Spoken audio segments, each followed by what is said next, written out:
love a good story. Stories of love and life. Stories that entertain and inspire. And the best stories are the ones that happen to be true.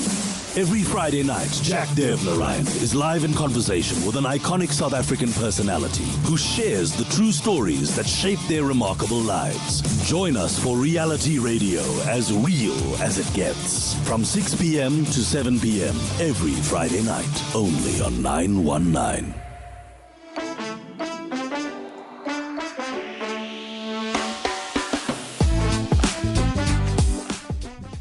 Hey everyone, happy Friday. You're listening to 919. My name is Jack Devnarain and this is Reality Radio.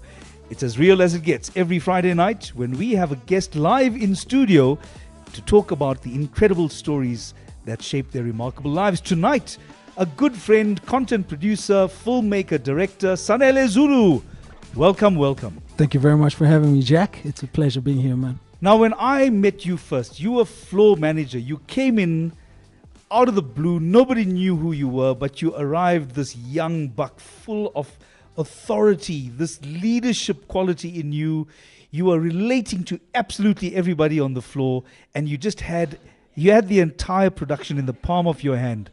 So how did you find yourself in that position? How old were you then?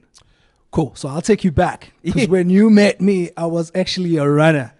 You were a runner? Yeah. Oh, wow. I was a runner. I was doing everything. Yeah. I was part of wardrobe. I was part of art department. I was sent everywhere. I was making people coffee.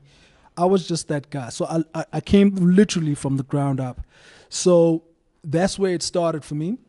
And then I got promoted to director's assistant. Yeah. Which is where then the love for directing really started forming because I was in the box. Right. Yeah. And then after that, I then was trained by Stembi, so through Philip Moseu and Stembi Somatandra to go to the floor. So going to the floor, to answer your question, was nerve-wracking. To give notes to actors is one of the most toughest things, I think, for anyone. So preparation and determination is just part of the game. Did actors make it difficult for you, though? They did. Is it? Like how? I'll tell you what Robert Whitehead did when I started directing. Oh my word, okay. So when I started directing, I was so scared. I would just walk onto that floor and give actors movements. Okay. And walk away. Because I was so scared to tell them my opinion about the scene. Up until the point where Robert, as I was walking away to go up the stairs, calls me, Sanele. I go, yes, Robbie. I literally don't know what I'm supposed to do in this scene. Oh, he said that. He said that. Okay. And I said, well, inside I was going, both you and I. You and me both. You know? Yeah. So, but eventually that day I made a decision that I need to take what I'm doing seriously. Oh. Right. And he called me aside and he said to me, we depend on you.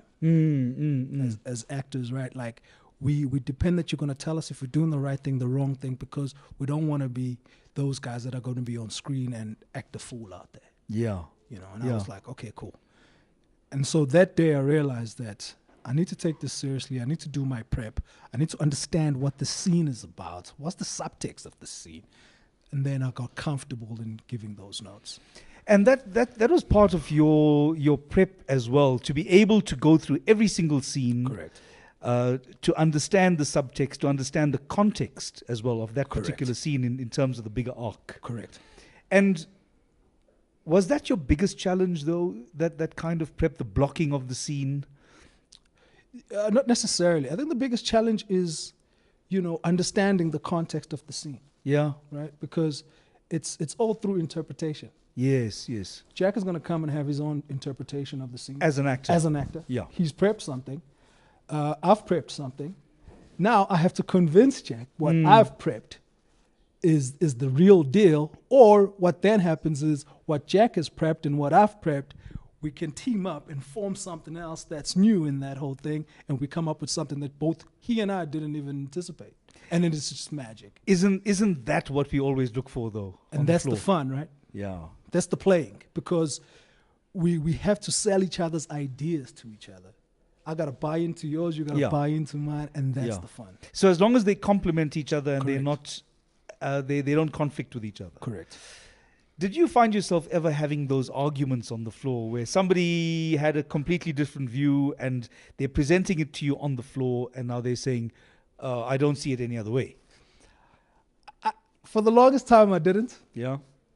Up until, I'm not going to mention any names, but when I moved from Endemol to go to Oka when I was starting out at Scandal, I got there, I got the warmest welcome from everybody. Everything was amazing. And up until a particular actor was now too famous. Yeah. And obviously, it took everybody for that person to get there. And then after that, they start challenging and you're going, I'm not sure what the approach is now. Yeah. What's my intention? You know what I mean? Well, no, I think this should be like this. I'm like, okay, I hear you. Okay, maybe let's do 2 takes there. Now we start getting there where none of us are sure what's what, right? And you never want anyone to undermine your authority as well, right? Without a doubt. And I don't mind it, because you might come up with a better idea. I'm very collaborative as a director. Yeah. I don't mind if somebody's got a better idea than mine. But that seldomly happens. Sure, because I mean, well, the thing is, you spent all your prep time looking at the fullness of the scene. Correct. And all the dynamics that go into it, and all the journeys of all the actors and their trajectories and where you're coming from. Yeah. This is because also even like small details of, I need your sleeves rolled up because I know why I'm doing that. Yes, exactly. You've had a long day and you've had these phone calls and the business is going wrong. I'm trying to showcase that visually. Yeah. You know what I mean? Yeah. So an actor would obviously ask why, and then I'll give you the reason. That's why. And then, oh, okay, cool. But then relationships are formed like that, I find as well. And then there's a trust, which is the biggest thing for an actor. That's a huge thing. And we're going to talk about trust. We're going to take a short break now. Coming back to the conversation in Reality Radio with Sanele Zulu, and we're going to talk about trust and the most stressful thing about being in this industry. Sure. Reality Radio. As real as it gets. They say nothing ever lasts. But what about the Fast and Furious franchise? Or showing Anaconda 2 for Friday Action Night? Or how Brooke is still forgiving Ridge Forrester like 50 seasons in? And then there's Burger King's Whopper Meal deal, which is still going strong. So get your hands on 2 flame-grilled Whoppers topped with the freshest ingredients, plus 2 portions of crispy golden fries and 2 bottomless drinks for only 130 Rand. Only at Burger King, where good things do last. We all love a good story. Stories of love and life. Stories that entertain and inspire. And the best stories are the ones that happen to be true. Every Friday night, Jack Devnarain is live in conversation with an iconic South African personality who shares the true stories that shape their remarkable lives. Join us for Reality Radio, as real as it gets. From 6 p.m. to 7 p.m. every Friday night, only on 919.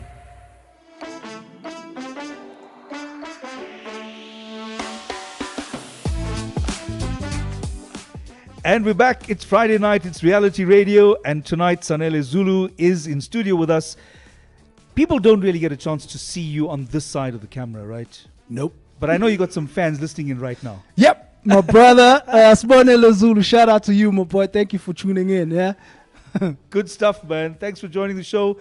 Let's just see how much we can go back into those shared stories as well. Talk about family and everything. Yeah. You're from Pietermaritzburg. Without a doubt. And you went to school in Pietermaritzburg. Without a You still doubt. got family there. Without a doubt. Yeah. Yeah. So unfortunately, both parents are now deceased. My mom and my dad. So I've got my sisters there. Yeah. But also I've got extended family. I've got my in-laws there where my wife comes from, the Nchangasa family. Yeah. I've got the most amazing father-in-law, mother-in-law, brother-in-law, sister-in-law. It's just, it's a vibe. The hardest part for me, though, talking about not just in-laws, but amongst my own family. And it might surprise you when I tell you that there are parts of my family that think my name is Rajesh. You're lying. I know that it's true. Yeah, Yes. Look, granted, I don't see them very often, but maybe that's the reason why. But when the assumptions that people have about our industry is fascinating to me, because you realize people don't have access to our industry to understand the dynamics of our working life. Yeah, yeah. So they come up with the funniest things, it's like, but I'm sure you know so-and-so, right? Because they also do soapies. And you think, but they're not even in the same province. How am I supposed to know them? Well, the one thing about our industry, right? Let's just get it out. It's not glamorous. Exactly. Thank you for saying it. All right? Thank you for It's saying not it. glamorous. We are in the trenches. You come back smelling of armpits because you are working. You work. You're sweating. It's not glamorous at all. Call times are what? You wake up at 3 a.m. to be on set at 4, and it's cold during this winter. Yeah. And you're there and you're working, and you got to put on a good vibes because it's then, infectious. Everybody's then rides on it. Especially if you're a leader, right? Correct. In the production environment. A director's got to put on that. Even if you're going through stuff in life, you got to put on that happy face and, you soldier on so that the troops are following, and everybody picks up on that vibe. And you've got to be just bulletproof all day. You've got to lead the energy of the day. And I learned that from Raymond Sargent. Ah, yes. Right. Yeah. Good old veteran director. Idingo days, right? Yeah. And Raymond said to me, whenever you pick up on an emotional scene, silence a sad scene, don't go up there and be jolly. You gotta come there with that mood and watch what everybody then does. They pick up on it. Because then everyone's going, what's wrong with Sanele? He was just happy not so long ago. Yeah. On that other scene, but now he's angry. No, it's just the way of getting people to understand that we are shooting the scene now. The mood of the floor should be on this level. So it's out of respect also for what the actors are trying to create, right? And it's all for the actors for me. Wow. Yeah. Because, those guys are pretending to be other people. That's right. They got the toughest job. All of us are ourselves doing what we do. Yeah. They have to now wear this person and be this person, and we can't be distracting that. That is so true, because it's easy if you want to act something, right? You can just act it. Yeah. Acting, there's a big difference in what you describe, because there's a way of acting the scene and there's a way of being the character. Correct. And the thing that we've got to sell to our audiences is that these emotions are real because the situation is real and this character is real. And that's the only thing that can sell the story. Without a doubt. When people say that this is a really, really tough industry, what do they mean by that? That's a very layered question. Oh, yeah, totally. I agree, yes. But for me personally, it's you got to keep doing what you're doing and just always be ready, right? When they say it's difficult, is anything can happen at any point. We're dealing with, we air to like millions of people. You're the flavor of the month, and then the next thing some youngin comes in, takes your spot. And that's just the nature of the beast, right? But if you just keep your head down and doing what you're doing, respect everybody because you don't know who's going to hire you the next time. So for me, for instance, if I take it back home, is when I moved to Scandal, I wasn't aware that Ilza was even paying attention. Right. Ilse, just mention to our audience which Ilse we're talking about. So this is Ilse van Hermit. She is my mentor, still is. Yeah. She's a pioneer of this industry. The person that I call on, she's on my speed dial. I got a couple of people on my speed dial, but she's one of them. So she's mentored me at Scandal, and I'm now filling her position as series producer there. And she also wouldn't make it any easier for you. When she brings you into a project, you carry the full load, right? Oh, Jack. And she was very honest to the point where I felt like, sometimes just soften it, just soften it. We were talking earlier before we sat down that she's one of the people that made me cry in the industry, right? Yeah. By being honest, but also, that's because she saw what I didn't see about myself at the time, which is the greatness that I possess. Did it feel like it at the time she was pointing out those weaknesses? No, it didn't. I hated her. Of course. Yeah, I was mad. Yeah. My wife, who was then my girlfriend, E.T., hello baby, she was consoling me that whole weekend because Yeah. she made me cry on a Friday, and that whole weekend was messed up. I didn't even go out. So And you'd sulk that entire weekend because of what Ilsa was trying to correct something. correct, and Yeah. because her word was so important, and for her to also look at my work and applaud it was that important for me. So she made you, if we're going back to, if we're talking about the same incident, it was about getting you to reshoot a whole bunch of scenes, right? Correct. Which felt like a whole episode. Did it feel like it was a personal insult?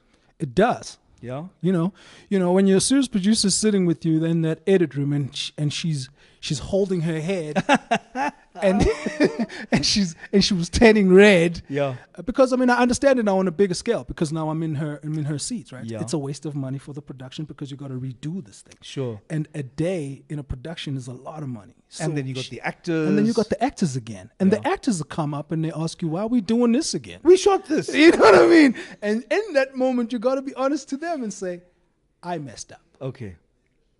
You know what I mean? And what were the things? Now, you mentioned something very interesting. It wasn't just about reshooting a scene. It was about pointing out something in you. Yeah. So what's the bridge there? She would say remarks of when we were viewing an edit, oh, that's not like you. How do you read it? How am I supposed to take that? So the next thing happens like, that's really, really not like you. And I'm just like sitting there and I'm going, and mind you, there's the editor as well, and you're just like, Yeah. I just want to go home. And now. you're getting roasted. Yeah, and this is the first ep. You still got 2 more to go.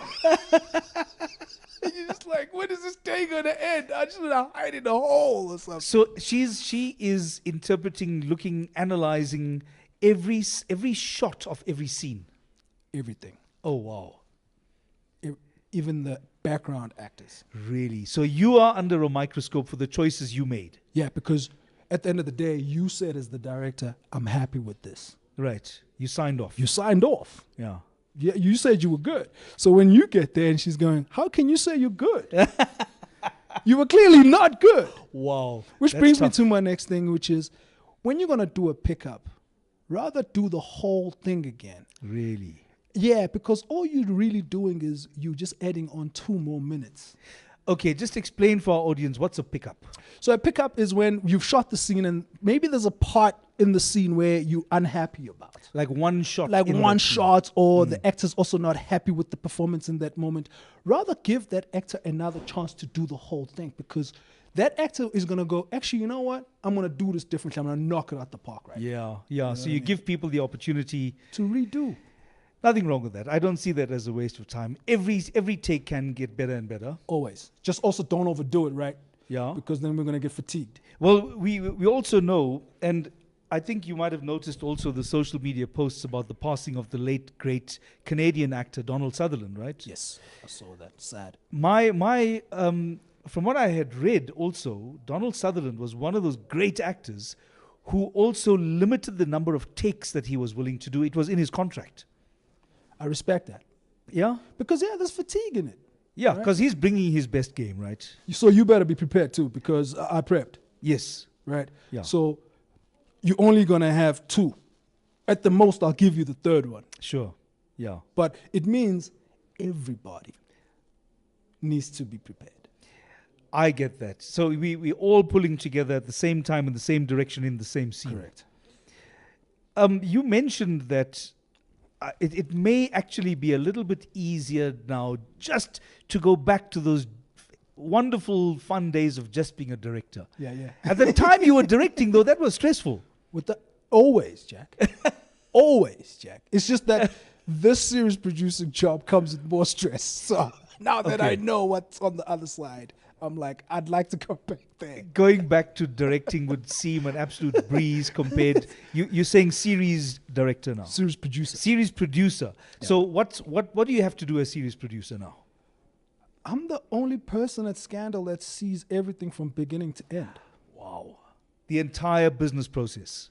The only person that sees it from when we sit with the writing team, which is a phenomenal team, Yeah. coming up with the stories, to then briefing the directors, the actors, everybody, production, great team there, and till the shooting, editing, putting it together with the music, Sure. and then answering to my CEO Stan because I signed off again, right? Right. And then he then has his own questions and channel as well, ETV. Do you have to deal with channel as well? Always. Oh, okay. On every decision I make, we make as well as just management. Why? Why did you go that route? Yeah. You know, what is it doing for? You got to explain yourself. That's I think must be really stressful. Now that I know you're just giving me the headlines. What is the most stressful part of all those different areas? Which is the one that gives you the worst heart attacks? Coming up a story. Oh, is it? Yeah. Now you don't have anything.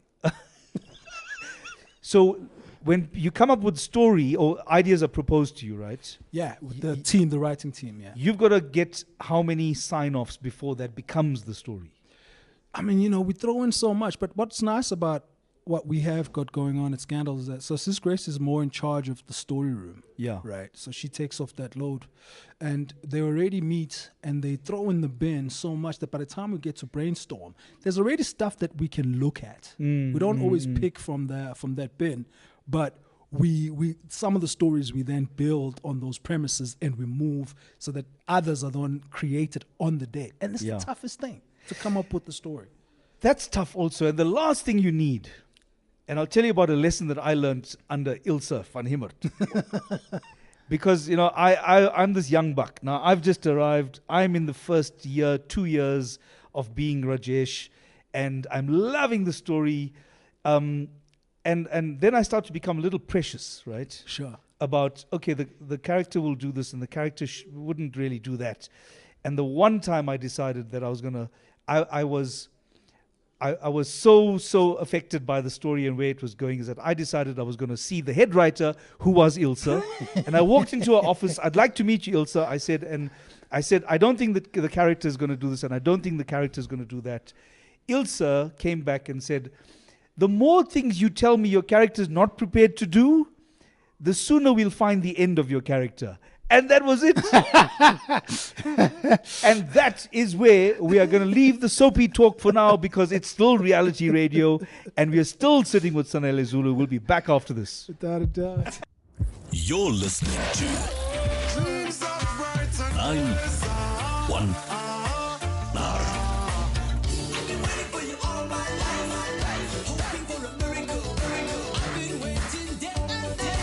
919. You're listening to 919.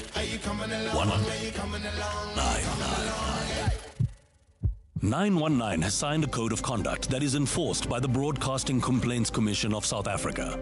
Under the code, we are committed to giving news that is accurate, comment that is fair, programming that is not harmful to children and that does not amount to hate speech, or the description of gratuitous violence or explicit sex. If you think we're not living up to that code, you can inform the BCCSA. Direct any complaints in writing to the Broadcasting Complaints Commission of South Africa to PO Box 412365, Craig Hall 2024. Or email the BCCSA at napsa.co.za. For more information, visit the bccsa.co.za. Breakfast on demand. Here's something that came in. Now, this sounds like something I probably would have done back in the day. So back before cell phones were the norm for kids, I called my crush at home, obviously on a home phone, around midnight, and we had a long chat. So we decided after some time, now you got to picture this, okay, that I should sneak over to her house. Now, being 13 at the time, I obviously couldn't drive. So I snuck out and rode my bicycle for almost an hour to get to her house. By the time I got there, she was fast asleep. I ended up getting caught sneaking back into my own house.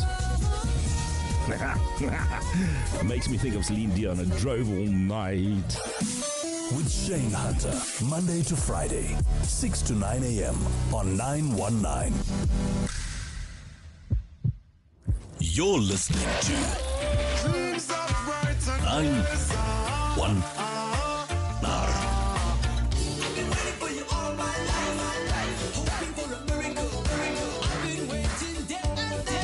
919.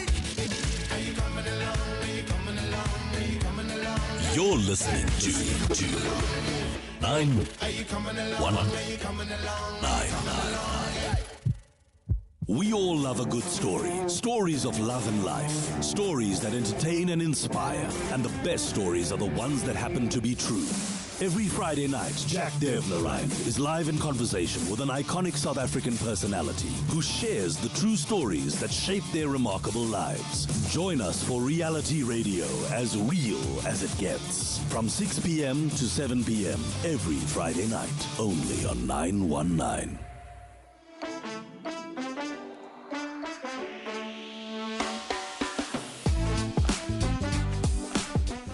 And we're back, Sanele Zulu, in studio tonight with Reality Radio on 919 with me, Jack Devnarain. So when you have lots, at the time that you got into the industry, you were one of the youngest directors that I remember ever working with. Yeah. You were what, 25? 25. Okay. So now when you meet a 25-year-old coming into the industry, they've just done some kind of qualification. Do you think the training institutions have prepared that 25-year-old for what this industry is right now?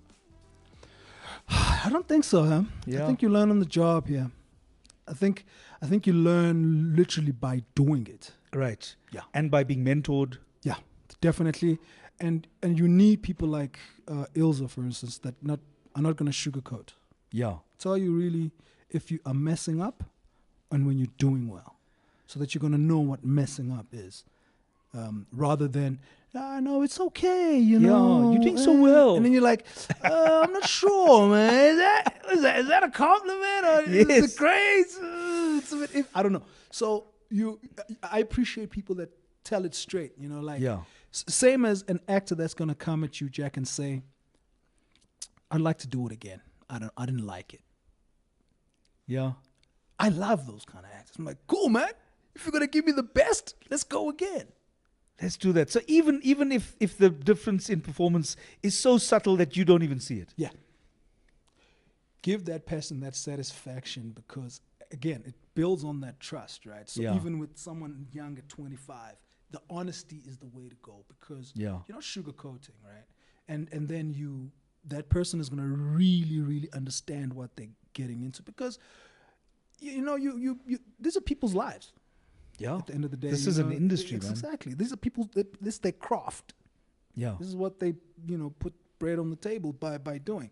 So if you're not going to be honest and share that opinion honestly, then you're killing that person. And not only you are dying, but a lot of people that follow after that are gonna also suffer. You wish that we could have some kind of interface with the training institutions so that we could help them prepare those young people coming into the industry and give them some kind of industry readiness prep. And if we could do that, what would that even look like?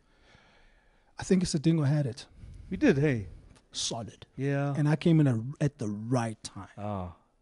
Isidingo was an institution.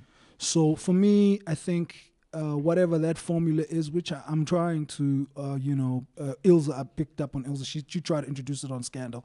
I'm kind of picking up where she left off. Yeah. So you need that institution where, because me starting to direct, I went to Johnny eventually, right? Johnny Barbazano, who's also one of my mentors, lovely guy.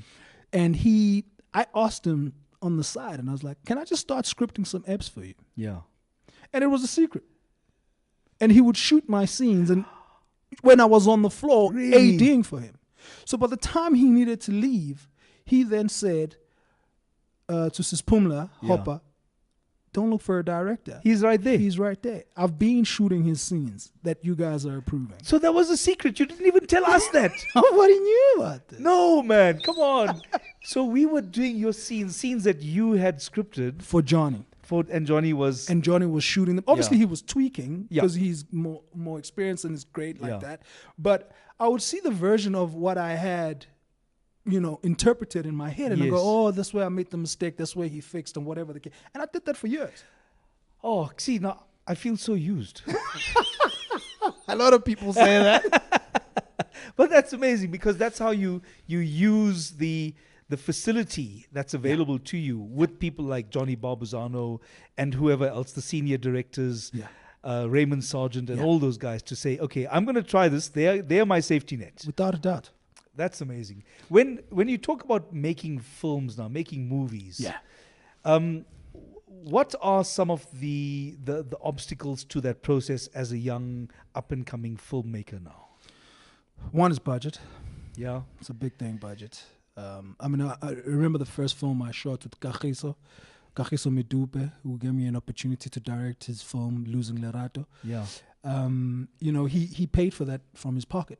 Oh, wow. Yeah. And that was 2009, right? Yeah. No, 2019. Right. Yeah, 2019, sorry. And he paid for him from his own pocket, and we had to shoot it when I went on production break. Oh, so you only had a very limited time. 7 days. I shot it. Oh my goodness. Okay. Right? Because also like from another brother, I knew that he was going to put it to Ster Kinnico, and for me, I was excited about that. Yeah. The money was just a buffer, but I was excited that he's going to put a movie I directed on the big screen. And shout out to him for that, because he made my dream come true. Oh, that's You a know big what I mean? deal, man. Yeah. Yeah, that kind of Solid. collaboration is a Solid. big deal. Hey. Yeah. So, is it? I would imagine just the budget alone has a trickle down effect on so many different things. Yeah. Now you're talking about, what kind of director of photography are we going to get? What kind of technical facilities? What kind of actors will we be able to afford? All of that becomes part of the budget. Without it, but he had already done the groundwork. Oh. I'm talking to everybody that was going to be in the film. I had a relationship with Gavin Sturley that I met through Ilza as well. And we shot the movie together. But again, like you're saying, so it trickles down, right? Now you don't have time to finish these scenes, and there's no money. You got to try and finish, and you got to adjust as a director. Right? Yeah. When you can see that. You got to compromise. Exactly. I can't finish this day. Yeah. All right, yeah. cool. I'm going to simplify the scene anymore. It's not going to be what I thought it was.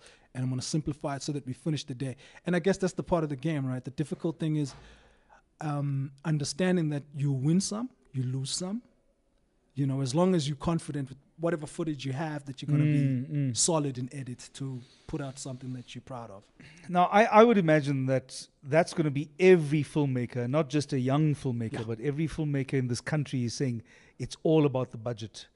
So I know that there are some productions that, for me, I think of it as a bit of a manipulation. Gotcha. When they say, let's open up the industry, hashtag open up the industry. And whenever I see that, I just see red flags all around it. Because I understand the politics behind it. The politics of open up the industry is about giving access to people who wouldn't otherwise have access to the business of filmmaking, whether it's as an actor or as a director or as anything. But whenever I see that come up, uniformly, it's about people trying to work within a certain budget and who are saying, I need to cut costs wherever possible, so I'm going to bring in these people, this talent, this technical crew. Yeah. They've got nothing else, and so I'm going to pay them rates that nobody else will pay them because it's so low. Yeah. I'm making my budget, but I'm doing them a favor. Yeah. That for me is a big red flag. Now, are we being honest when we are talking about what it really means to open up the industry? I would say in some instances not. You know what I mean? But if you're going to take corners like shortcuts like that, your product is going to look like that. Yes, Right. of course. Look, unfortunately, you got to compromise in some areas, and that's just the nature of the beast, right? Which I don't think every department will be taken care of. But I think you need to have the key people so that you try to balance it out in a way so that at least you get a product out there that is worth watching. But if you're going to cut corners and also watch, the minute you start saying, we don't have a budget, you see already, for anyone for that matter, it's just like, okay. So what are we talking? Yes, what are we talking here? All right, are we getting paid or we're not getting paid? Exactly. Because it needs to, I need to know where I'm gaining if that's not the thing. So for instance, like the Kagiso thing for me it was more about him putting it out on Ster Kinnico. And I was like, for a first flick, you don't even have to do anything. Yeah. I appreciate just that. You know, so Yeah. so I guess besides the budget, you got to look at where are you going to gain, and people must ask those uncomfortable questions of, okay, cool, I hear the budget thing, I don't Yeah. mind doing this because part of this thing that we do is more about the passion at the end of the day. So if the passion is there, but where am I going to gain if I'm not gaining financially? That's a fair trade-off, I think. Yeah. Now, I was surprised that even though I found you on IMDb, I couldn't find you on Instagram. Yeah. Why, as a filmmaker, are you not using Instagram? I mean, just for personal reasons. Personally, I feel like I don't want to put my stuff out there too much. I'm protecting what I can, and my personal life is what I want to protect. You see, that's very interesting because there was something that we shared before we came on air about maintaining a certain distance. Yeah. As a leader. Yeah. And as an industry voice, Yeah. you got to be very careful what you share. Without a doubt. Because if you invite us, we're gonna come through, Yeah. and you know, and Yes. then we're gonna have opinions. Yeah. You know, because you invited me, And So I'm then gonna you have an may opinion. not be comfortable with my opinions. Correct, but you invited me, right? So I know myself, and I like my private to be private. Yeah. So yeah, I kind of ended on Facebook and Twitter. Fair enough. You know. Fair enough. Yeah, no, the funny thing is that a lot of the guests that we've had here, people that you and I both know, and we really value their opinions, many of them are simply not into social media, and I totally get it. I just call Twitter and it's X, right? So it just Yes. it's an indication, right? Like of where I am with this kind of stuff. I got a notification today from X saying that I'm 13 years. Today was my 13th anniversary on Twitter, now X. I thought 13 years, what really? It's been 13 years. So I suppose I'm feeling like a bit of a teenager. But then social media allows you to be that. Yeah. But we're going to take a break now. When we come back, I'm going to talk about some of those actors who probably spend too much time on social media, sharing a little bit too much, and what that means to a production. Yeah. It's Reality Radio with Sanele Zulu. We are taking That's a break, right. and we'll be back. The Feel Good Drive with Nicole De Silva on 919. A personalism was being in that space at all. It sort of elevates you to where other people would like to use you. I'm now at a point where I'll say no, so I can see it from a mile away. Someone you don't hear from in forever and always sends you a message. Hey friend, friend, long time. Oh my gosh, what are you up to? Not even how you, straight into, do you mind doing this for me? Hell no. I've had to learn how to say no. And then there's not even friends, there's people that work in the industry that like to take advantage. The Feel Good Drive, 3 to 6 p.m. on 919. They say nothing ever lasts.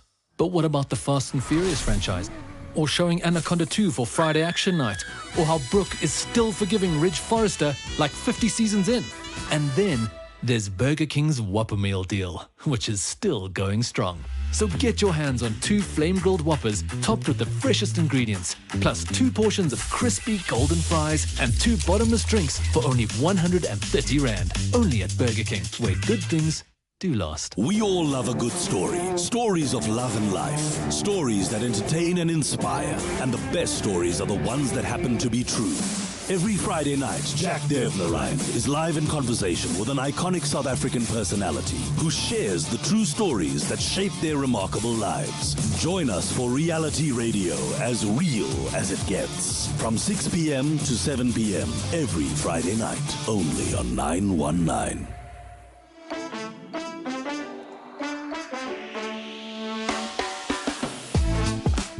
It's Reality Radio on a Friday night with me, Jack Devnarain, in conversation tonight with Sanele Zulu.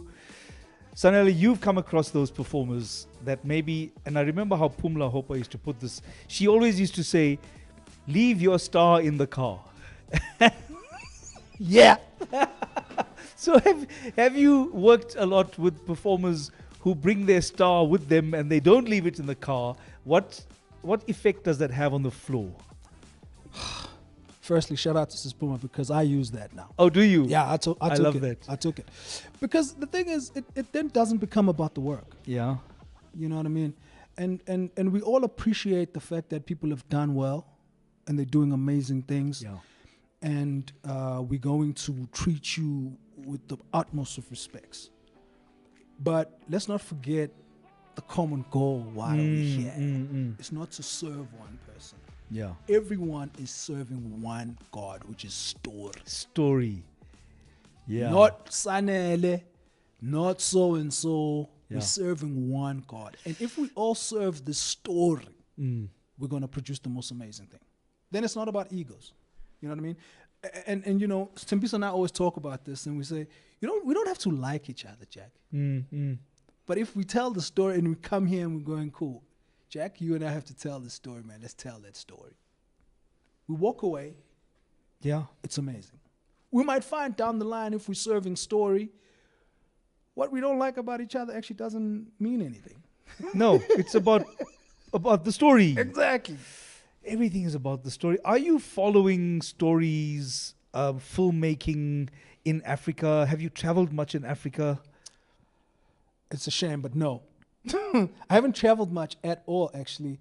So simply because also the opportunity hasn't been great, but I'm at a better place in my life now. Yeah. Where I think me and my wife are talking those talks. But it's quite tough when you at home a breadwinner. Absolutely. To travel when situations at home And are two not, small kids. You know what I mean? And you're a father, so you're trying to take care of your immediate, but also like you look back, my sisters, my mom, and while we're there, I just want a quick shout out to my grandmother, Gok Tembi. Shout out to Gok Tembi. Shout out to Gok Tembi. I think she's watching. I love that. Who made all this possible by when I started coming to Joburg for the first time and being Dumisho Masha's PA. Yeah. Shout out to Dumisho as well. I got a lot of shout outs. I'm taking up time. But yeah, so it's quite tough when, Jack, you are a breadwinner at home. I didn't ask for it, but it landed on me. So I had to make sure that other things were taken care of before I start enjoying my life. I do feel, though, that now I'm entering my 40s. I'm turning 40 this year. Those kinds of things are going to start happening. It feels much more comfortable. And but you're absolutely right. These things do happen in stages, and you will feel when something is being forced. Correct. You will know it, and especially as a storyteller. Yeah. You know when you're forcing a story, you know when the moment is right. Yeah. And then you got to go the best thing, and this is actually how I define success. Yeah. For me, my definition of success is being able to have the resources to exercise a choice of whatever it is you want when the moment presents itself. Yeah. That for me is success. Yeah. I totally agree with you. It's amazing. So I hope now you're getting into this next stage of your life, if you're able to be able to travel with your family. Yeah. That's one of our goals. So we're trying to fit in like 2 trips in a year. Oh, yeah. One for just me and her, because we can't lose each other. No, know. So we're trying to fit in a trip for just me and her. And she's a childhood sweetheart, right? Oh yeah, high school. That's beautiful. Man. Yeah, mom gas. Yeah, I love that. That's my woman, man. Amazing. So and then one with the kids, so that also because it helps the kids, right? Because then the kids also get to learn about different things and just opens up their minds a bit better if they're traveling. Well, yeah, it was something that we were speaking about also, about how fatherhood changes a person. Yeah. And also you had very, very young kids. Now we're literally talking 5 years ago when you were shooting Losing Lerato. Yeah. About a man's search to get his child back. Yeah. Young girl child back, right? Yeah. So what did that mean to you as a father filmmaker? It meant so much, because also at that time I think I just gotten married, so I was young in this married game. So yes. No one prepares you for marriage. So there was that as well, that as I was shooting this movie, and I was pouring my heart out. So there was a lot of lessons in that. But the twist about the whole Losing Lerato thing, which I still haven't answered that question, because the twist is this guy thought this was his daughter and finds out it's not even his daughter that he's fighting so much about, and he's hijacked the whole bus. Yeah. And I was like, after that moment, do you just walk away now, or you continue being a father? I still haven't answered that. That question. is a question. That is a question. Because it asks you, what does fatherhood mean to you, even if you learn that is not your child? Yeah. Yeah, that's... Is it blood related, or is it because of just like connection, really? Yeah. Right? And it also takes me to a question about what kind of stories would you like to tell? You know, I think I'm at a stage where my own experiences are what I want to bet on right now. Okay. Yeah. Telling the stories from your hometown. What I went through, my hometown, Yeah. Peter Marisburg life. Because then that is going to have the authenticity of whatever it is that I'm trying to Are put people out ready there. for stories out of Peter Marisburg? I'm not sure if people will be. Well, right now it's not like it. You know, Peter Marisburg was just like this beautiful small town that you stop by when you go to Durban, and you wonder, Yeah. wow, this is nice and quiet. It's turned into something else, which is a bit of a shame because I love that town, man, and I love the people that are there. We just need to get it right, and hopefully, with the changes that are happening in the country, things are gonna be better. You know. There's so many stories from our childhood, and especially the stories that we learn from our parents. Different time, different place, but they are intriguing in our minds, and we also create mythology around these people. Yeah. And you don't necessarily want to tell the story based on the facts. You want to go with the mystique. Yeah. You want to go with the mythology of that as well, because there are lessons to be learnt in that as well. Without a doubt. So yeah, but you always add fiction and whatever, because it can't all just be based on true events. It's not a documentary. No, it's not. It's about. So the one thing that I always say, we're here to entertain, first and foremost. So let's entertain in whatever that we're doing, whatever it is, telling a story, document, whatever. Entertain. If you put the entertainment first, and not get too rigid about, no, this is how I want it to be.